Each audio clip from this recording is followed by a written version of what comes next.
Hello friends, कैसे हो आप सब। उम्मीद है सब अच्छे से होंगे। आप सबको भगवान बहुत खुश रखे। दोस्तों, आज के वीडियो में बात करने वाले हैं इन्वर्टर एसीज़ की और सिर्फ इन्वर्टर एसीज़ की।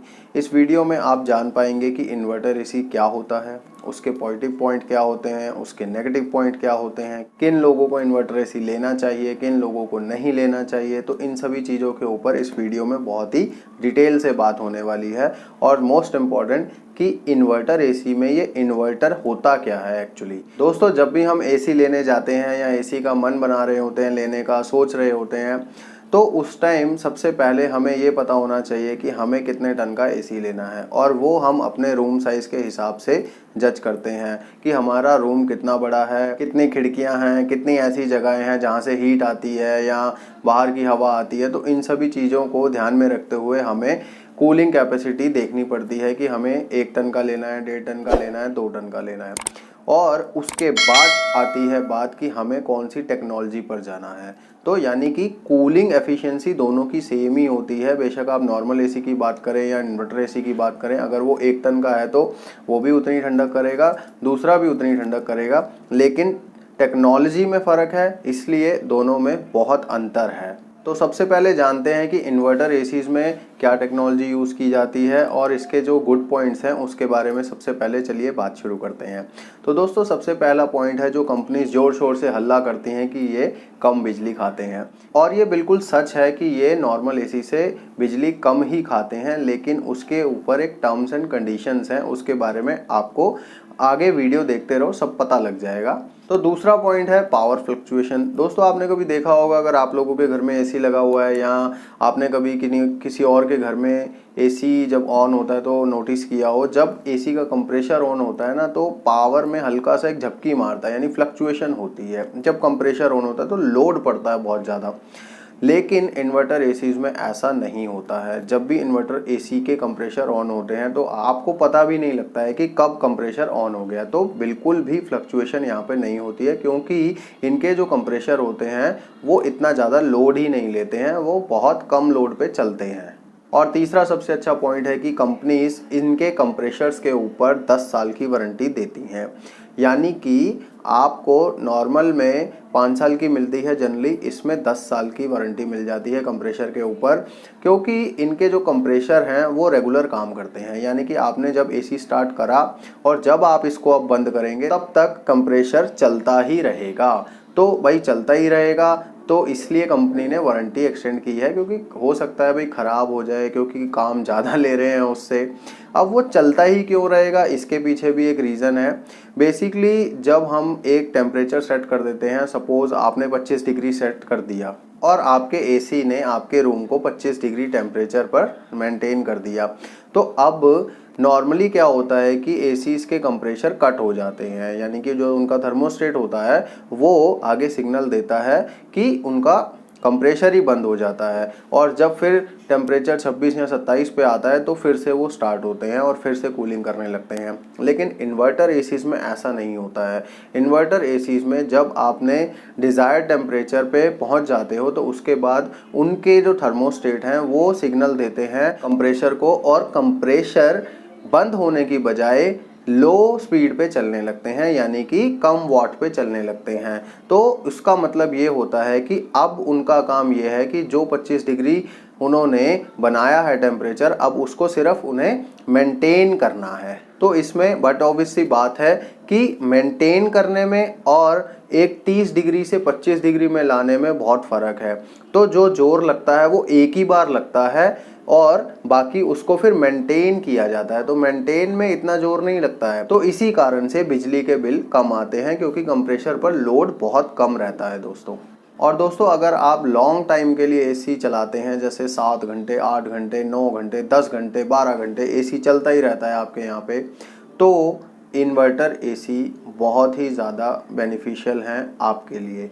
क्योंकि जो नॉर्मल एसीज़ होते हैं, अगर आप उनको पूरा पूरा दिन चलाते हो तो वो बहुत ज़्यादा बिजली कंज्यूम कर लेते हैं, जबकि इनमें ऐसा नहीं होता है। क्योंकि जैसा कि मैंने बताया, एक बार टेम्परेचर अचीव होने के बाद बस वो उसको मेंटेन रखने का काम करता है।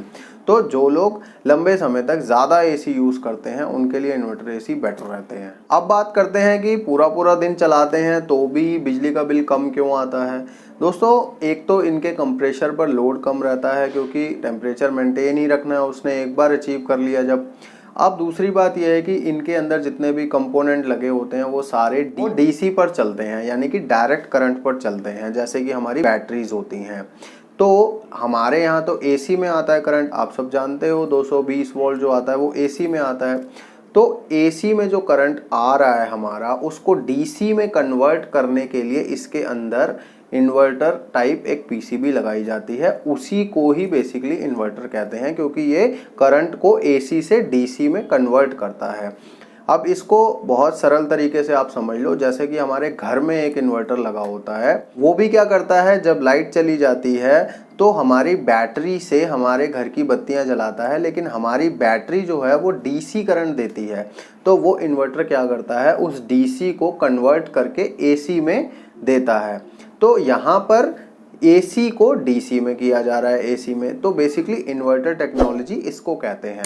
तो दोस्तों यहाँ तक हम बिल्कुल समझ चुके हैं कि इन्वर्टर एसी में इन्वर्टर क्या होता है और पावर कम क्यों कंज्यूम करता है और इसके पॉजिटिव पॉइंट क्या होते हैं। तो चलिए अब इसके थोड़े से नेगेटिव पॉइंट्स के बारे में भी बात कर लेते हैं, क्योंकि हर चीज़ में भाई कुछ अच्छाइयाँ हैं तो कुछ बुराइयाँ भी हैं।